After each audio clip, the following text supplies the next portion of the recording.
The narrative you've constructed about the avoidant person in your life is probably keeping you trapped far more effectively than their actual behavior ever could. You've taken their emotional unavailability and reframed it as depth and mystery. You've interpreted their inability to commit as evidence of a wounded soul that just needs the right person to heal them. You've romanticized their hot and cold behavior as passion and intensity, rather than recognizing it as dysfunction and manipulation. You've convinced yourself that their withdrawal means they care so much it scares them, that their silence means they're processing deep feelings, that their inconsistency means they're battling internal demons, rather than simply being unable or unwilling to show up. This romanticized narrative transforms their limitations into virtues, their dysfunction into complexity, their emotional immaturity into depth.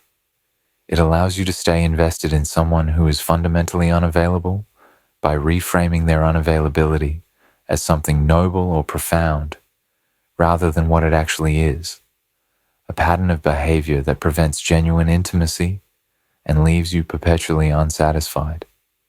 The truth you need to accept is far less romantic, but infinitely more liberating. The avoidant person is not a tortured soul waiting for the right love to heal them. They're someone who learned dysfunctional patterns in childhood and has continued those patterns into adulthood without doing the work to change them. They're not mysterious or complex. They're predictable and repetitive. They're not deeply feeling, but afraid to show it. They're defended against feeling anything too deeply because feeling requires vulnerability. They've organized their life around avoiding. Accepting this unglamorous truth is what finally sets you free from the cycle of hoping, waiting, and accepting crumbs while calling it love. They're not deep. They're disconnected from their emotions. One of the most common romanticizations of avoidant people is the belief that they're deeply emotional, but simply struggle to express their feelings. This narrative casts them as sensitive souls, overwhelmed by the intensity of their emotions, unable to articulate the depth of what they feel. You interpret their silence as evidence of profound inner experience, their withdrawal as sign of feelings so powerful they cannot be contained or expressed. This interpretation is comforting because it suggests that underneath their unavailability lies rich emotional landscape that you might access if you're patient enough, understanding enough, special enough. But this interpretation is almost certainly wrong. The reality is that most avoidant people are not experiencing deep emotions they're struggling to express.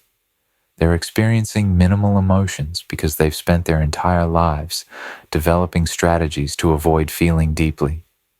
The avoidant person's defensive structure is specifically designed to prevent emotional intensity, not to contain it.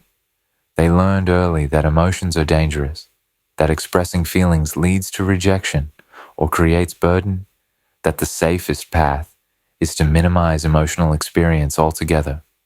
They developed patterns of intellectualization, distraction, and disconnection that prevent emotions from arising with any intensity in the first place. When the avoidant person is silent, they're typically not sitting with overwhelming feelings. They're often feeling very little, having successfully employed their defensive strategies to shut down emotional response. When they withdraw, it's not because their feelings are too intense to handle. It's because the beginning stirrings of feeling activate their defense system, and they disconnect from those feelings before they can develop into anything substantial. The avoidant person has become remarkably skilled at preventing emotional depth, rather than at containing emotional depth they're experiencing. This distinction is crucial because it reveals that the avoidant person's problem is not expression, but experience. They don't feel deeply and struggle to communicate those feelings. They struggle to feel deeply in the first place. Their emotional range is constricted by their defenses, operating in narrow band that never reaches the intensity you imagine they're experiencing. They might feel mild affection, slight irritation, vague discomfort, but they rarely allow themselves to feel passionate love, intense anger, profound sadness, or any emotion that would make them vulnerable or out of control. The romanticization of the avoidant person as deeply emotional serves defensive function for you. It allows you to maintain hope that connection exists beneath their distant exterior, that your efforts to reach them are worthwhile because there's something there to reach. But this hope is based on projection rather than reality. You're attributing to them the emotional depth you would feel in their situation rather than recognizing that they feel very differently than you do. When you would be overwhelmed with feelings, they're often feeling relatively little. When you would be struggling with intense emotion, they've successfully avoided that intensity through their well-practiced defenses. The avoidant person's disconnection from their emotions is not temporary state they'll move through with time and patience. It's fundamental feature of their personality structure that developed over decades and is maintained through constant reinforcement. Every time they successfully avoid feeling something intense, every time they shut down emotional response before it becomes overwhelming, every time they intellectualize their experience rather than feeling it, they're strengthening the neural pathways that keep them emotionally disconnected. This pattern is not something that changes easily or quickly. It requires sustained therapeutic work, specifically focused on emotional access and expression, work that most avoidant people never undertake. The truth is that the avoidant person's emotional disconnection makes them less interesting and complex, not more. Emotional depth creates richness in human experience and relationships. The capacity to feel intensely, to be moved by experiences and connections, to access the full range of human emotion is what creates the depth and meaning you're drawn to in life. The avoidant person's constricted emotional range means they experience life in muted tones, missing much of the richness that emotional depth provides. They're not mysteriously complex.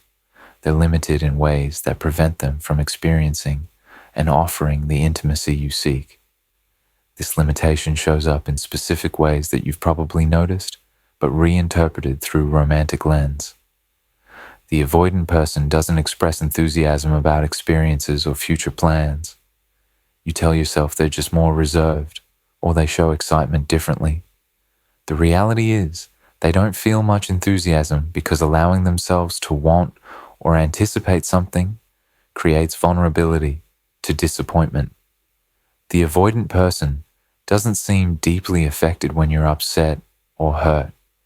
You tell yourself they're processing internally, or they show care in other ways. The reality is, they don't feel your pain deeply, because allowing empathetic connection to your emotions would be overwhelming to their defended system. The avoidant person doesn't share vulnerabilities or fears beyond surface level.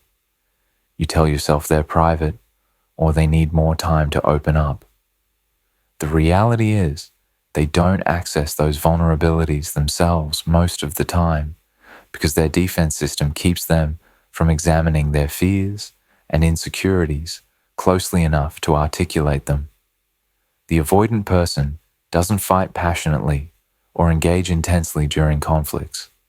You tell yourself they're conflict avoidant or they need space to process.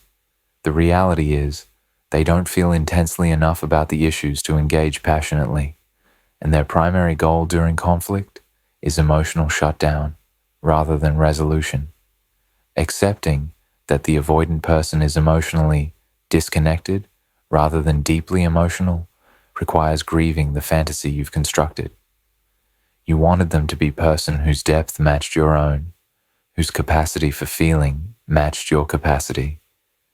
Accepting that they're actually operating with constricted emotional range means accepting that the connection you imagined existing between you doesn't exist in the way you thought. They're not feeling what you're feeling. They're not struggling with the same intensity of emotion. They're experiencing the relationship in a fundamentally different way than you are. with much less emotional depth and complexity. This truth is painful, but liberating. Once you stop attributing emotional depth to the avoidant person that they don't possess, you stop waiting for that depth to emerge. You stop trying to access feelings that aren't there. You stop hoping that if you're patient enough, they'll finally express the profound emotions you imagine they're experiencing.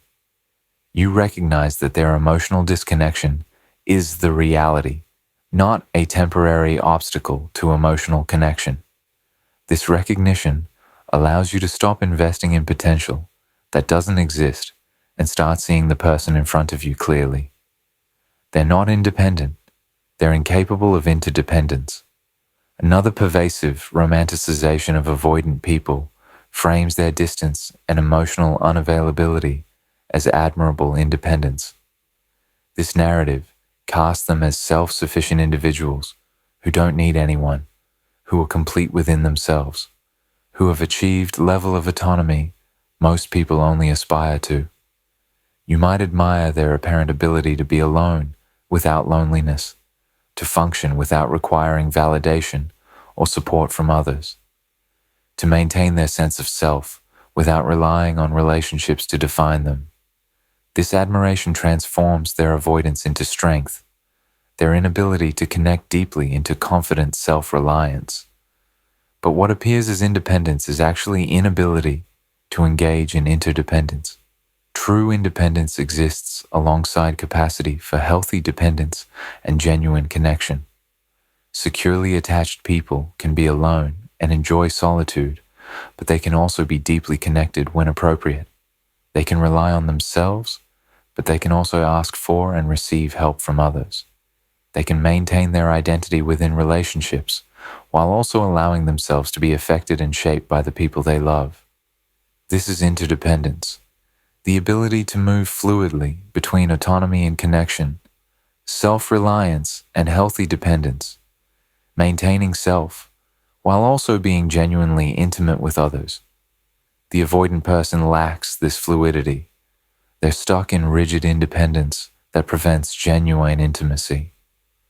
Their self-sufficiency is not choice, but compulsion. They're not choosing to be alone and self-reliant because it serves them. They're unable to be any other way because dependence and vulnerability feel intolerable to them. This is limitation, not strength. It's rigidity, not flexibility. It's fear-driven avoidance, not confident choice. The avoidant person's independence prevents them from experiencing one of the most essential aspects of human existence: genuine interdependence with another person. The capacity to let someone see you fully, to depend on someone and have them depend on you, to build life where two people are more together than either could be alone. This is what creates the depth and meaning in romantic partnership. The avoidant person's rigid independence means they'll never experience this. They'll never know what it feels like to be truly known by another person. They'll never experience the profound comfort of being able to depend on someone. They'll never build the kind of partnership where two people create something together that neither could create alone. This limitation affects every area of the avoidant person's life, not just romantic relationships. They struggle to ask for help when they need it, suffering alone with problems that could be solved with support.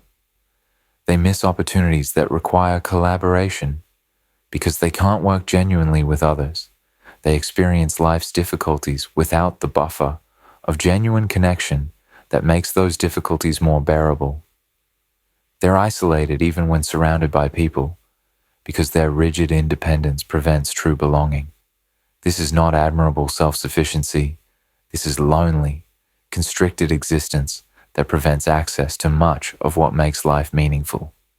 Your romanticization of the avoidant person's independence likely stems from your own relationship with autonomy and dependence.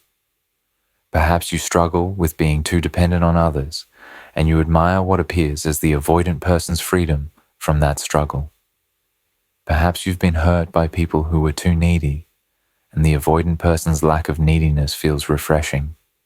Perhaps you've lost yourself in previous relationships, and the avoidant person's strong boundaries and self-preservation seem like wisdom you wish you possessed.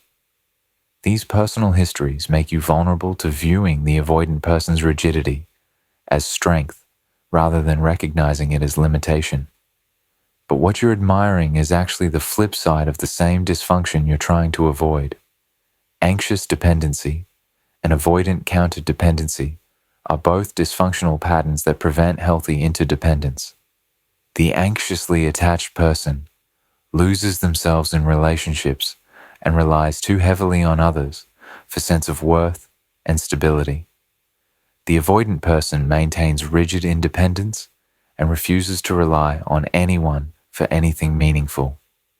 Both patterns prevent the balanced interdependence that characterizes healthy adult relationships. Admiring the avoidant person's pattern because it's opposite of anxious pattern is like admiring anorexia because it's opposite of binge eating. Both are dysfunctional relationships with essential human needs. The avoidant person's inability to engage in interdependence shows up in specific relationship behaviors that you've probably experienced. They won't ask for your help, even when they clearly need it, preferring to struggle alone rather than be vulnerable enough to admit they can't handle something by themselves. They don't share their problems or difficulties with you, keeping you at arm's length even when sharing would deepen connection and allow you to support them. They don't make space for you to depend on them, remaining emotionally unavailable when you need support and treating your needs as burdens rather than normal aspects of partnership.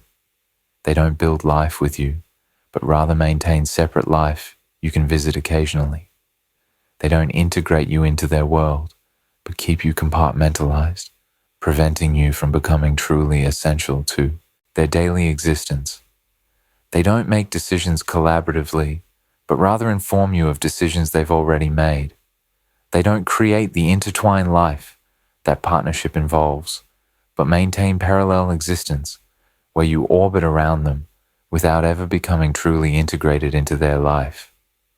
All of these behaviors stem from their inability to engage in genuine interdependence, not from admirable independence.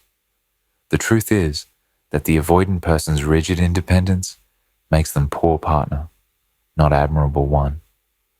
Partnership requires ability to sometimes put someone else's needs ahead of your own comfort, to sometimes ask for help, even when it's uncomfortable, to sometimes depend on someone and let them matter to you, to sometimes prioritize the relationship over your individual preferences. The avoidant person cannot do these things, not because they're admirably independent, but because they're incapable of the flexibility that interdependence requires. Their rigidity prevents them from being the kind of partner who can build genuine life with someone. Accepting this truth means releasing the romanticized view of the avoidant person as self-sufficient individual who has achieved admirable autonomy. The reality is they're stuck in defensive pattern that prevents them from experiencing genuine partnership. They're not choosing independence from position of strength. They're clinging to independence from position of fear, unable to risk the vulnerability that interdependence requires. This inability is limitation that will prevent them from ever being the partner you need, and recognizing it as limitation rather than strength allows you to stop admiring something that is actually preventing the connection you want.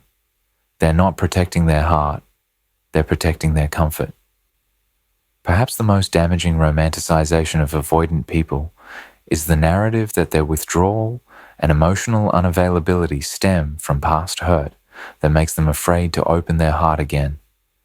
This narrative casts them as wounded soul whose defenses are understandable protection against being hurt the way they were hurt before. You tell yourself, they're not running from you, they're running from pain they've experienced previously. You imagine that underneath their walls is tender heart that's been damaged by past relationships or childhood experiences, and that with enough patience and gentleness, you can help them feel safe enough to lower those walls.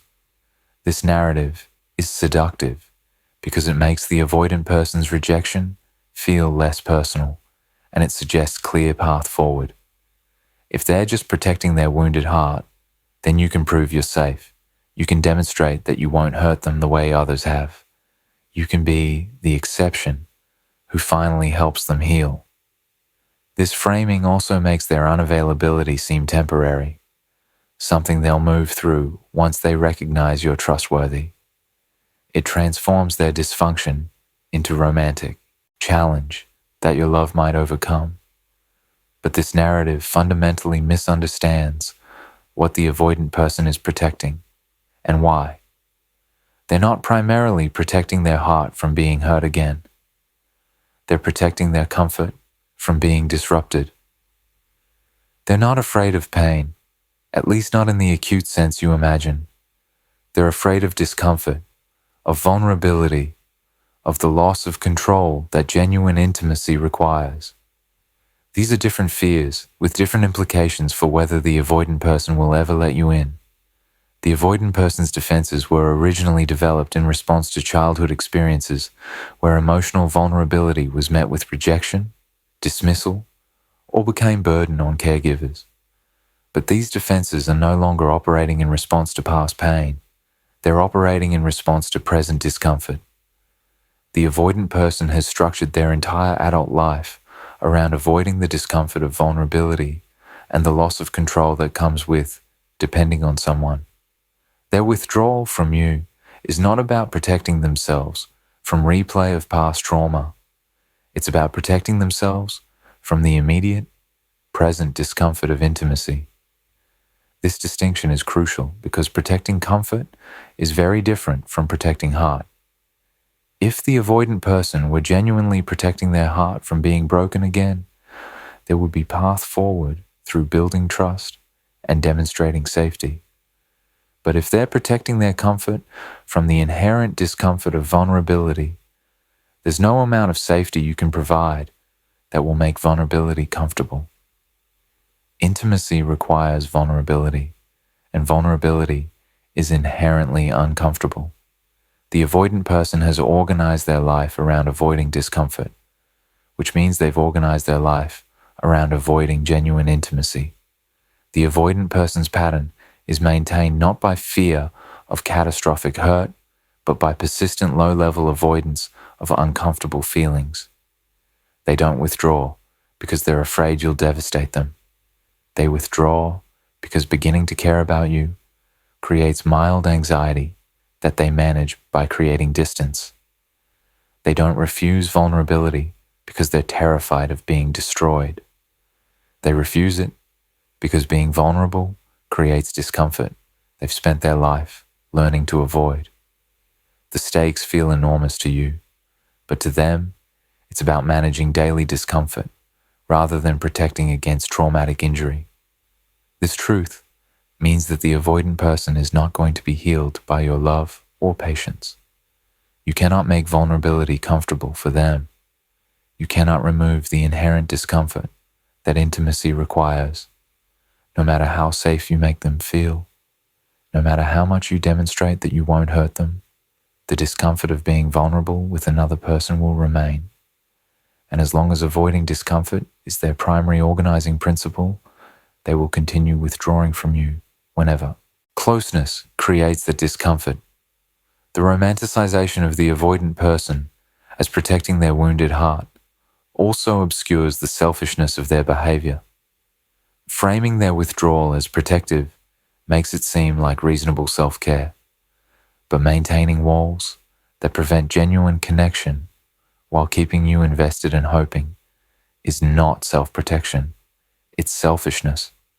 The avoidant person is prioritizing their comfort over your needs, their fear of discomfort over your need for intimacy, their desire to remain defended over the relationship's health.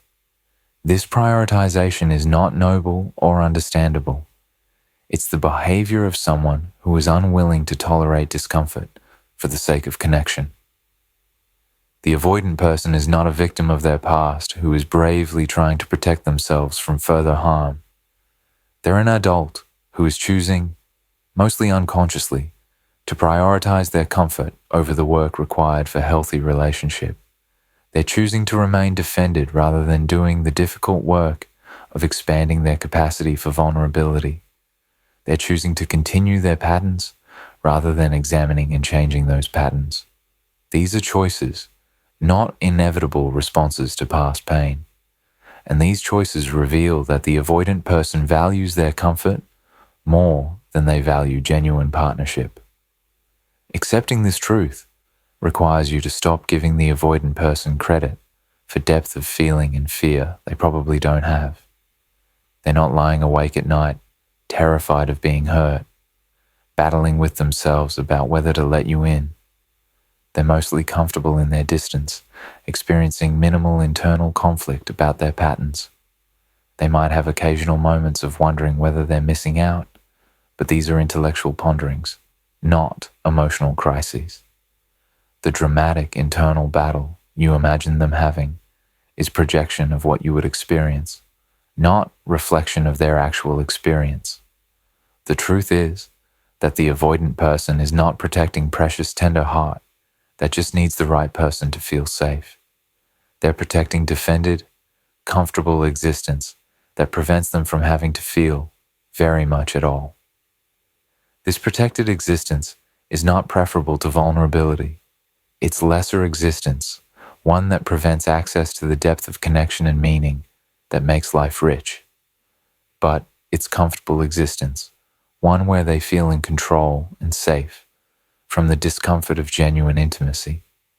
And they've demonstrated through their behavior that they prefer comfortable, defended existence to the discomfort that would be required to build something real with you. They're not worth the wait. They're not doing the work. The final and perhaps most persistent romanticization is the belief that the avoidant person is worth waiting for, that if you're patient enough, they'll eventually heal their wounds and become available for the relationship you want. This belief sustains people through months or years of breadcrumbs, inconsistency, and emotional unavailability. You tell yourself that good things take time, that healing is not linear, that your patience will eventually be rewarded when they finally do the work to change their patterns. You frame your waiting as investment in the relationship's future, as demonstration of your commitment and love. But this belief almost always turns out to be costly delusion. The avoidant person is not doing the work to change their patterns, and they're very unlikely to start doing that work in the future. The patterns that make them unavailable are not temporary obstacles they're actively working to overcome. They're entrenched ways of being that the avoidant person is mostly comfortable with and not motivated to change. Your waiting is not supporting their growth. It's enabling their stagnation. Real change in attachment patterns requires intensive, sustained work that most avoidant people never undertake. It requires therapy with someone specializing in attachment, probably multiple years of consistent sessions. It requires willingness to examine painful childhood experiences and how those experiences shaped current patterns. It requires practicing vulnerability in contexts that feel terrifying. It requires building capacity to tolerate discomfort rather than immediately avoiding it. It requires developing emotional awareness and expression skills that the avoidant person currently lacks. It requires confronting the ways their patterns hurt others and taking responsibility for that harm. This is difficult, expensive, time-consuming work that requires level of commitment most people, avoidant or otherwise, never muster. The avoidant person who is actually doing this work looks very different from the avoidant person you're probably dealing with. The avoidant person doing the work talks explicitly about their attachment patterns and the work they're doing to change them. They're in therapy consistently and can describe what they're learning. They make visible efforts to behave differently, and when they slip into old patterns, they recognize it and repair. They're reading books about attachment, practicing new behaviors, seeking feedback about their patterns. They're uncomfortable much of the time, because growth is uncomfortable, but they're choosing that discomfort in service of change. If the avoidant person you're dealing with is not doing these things, they're not working on changing. They might have vague intentions to work on themselves someday. They might acknowledge in abstract sense that they have patterns that create problems, but intentions without action are meaningless. Awareness without behavior change is useless. If the avoidant person is not actively engaged in the difficult work of change, evidenced by concrete actions and visible efforts, then they're not changing, and they're very unlikely to change in the future. Your waiting is actually counterproductive to the avoidant person's potential growth. When you wait, when you accept their minimal investment, when you remain available despite their unavailability, you're removing the consequences that might motivate change. The avoidant person has no reason to do the difficult work of healing if they can have you in their life without doing that work. Your patience enables their avoidance. Your unconditional acceptance allows them to remain comfortable in their patterns. If you truly want the avoidant person to have any chance of changing, the most helpful thing you can do is leave completely and let them experience the full consequences of their limitations. The romanticization of the avoidant person as worth waiting for also obscures what waiting costs you. Every month you wait is month you're not healing, not fully moving on, not opening yourself to possibilities with people who are actually available. You're organizing your life around someone else's potential growth rather than around your own actual needs and desires. You're accepting less than you deserve while telling yourself it's temporary, that it will be worth it when they change. But what if they don't change? What if 5 years from now, they're exactly the same, and you've spent those 5 years waiting for transformation that never came? The truth is that the avoidant person is not worth waiting for unless they're actively demonstrating commitment to changing their patterns through concrete actions and sustained effort. And if they're doing that work, you still shouldn't wait, because the work takes years, and there's no guarantee they'll want to be with you, even if they do eventually develop capacity for healthy relationship. You should live your life, pursue your own growth and happiness, and remain open to connection with people who are ready now. If the avoidant person does the work and becomes available, and you're still single and interested years from now, you can consider reconnecting then. But organizing your present around their potential future is recipe for wasted time and guaranteed disappointment. The hardest truth to accept is that the avoidant person you're romanticizing probably doesn't want to change. On some level, their patterns serve them. The patterns protect them from discomfort, maintain their control, allow them to have relationships without the vulnerability genuine partnership requires. They might have occasional moments of dissatisfaction with their patterns, but these moments aren't strong enough to motivate the sustained discomfort of change. They've reached equilibrium where the benefits of their patterns outweigh the costs, at least from their subjective perspective. This means that waiting for them to change is waiting for something that's very unlikely to happen. You're investing in potential that probably doesn't exist. You're hoping for transformation that the person isn't motivated to pursue. You're organizing your life around future that will almost certainly never arrive. This is not romantic devotion. This is self-abandonment. It's sacrificing your present and future happiness for someone who isn't willing to do the work required to be the partner you need. The truth that sets you free is accepting that the avoidant person is exactly who they're showing you they are. They're not mysterious or complex. They're not deeply emotional, but afraid to show it. They're not admirably independent. They're not protecting wounded heart. They're not worth waiting for. They're an adult with dysfunctional attachment patterns they're not addressing, who cannot meet your needs, who will continue disappointing you until you accept reality and leave. This truth is unglamorous and painful, but accepting it is what allows you to stop romanticizing someone who is fundamentally unavailable and start building life with someone who is actually capable of showing up, someone who doesn't need to be romanticized because the reality of who they are is actually good enough.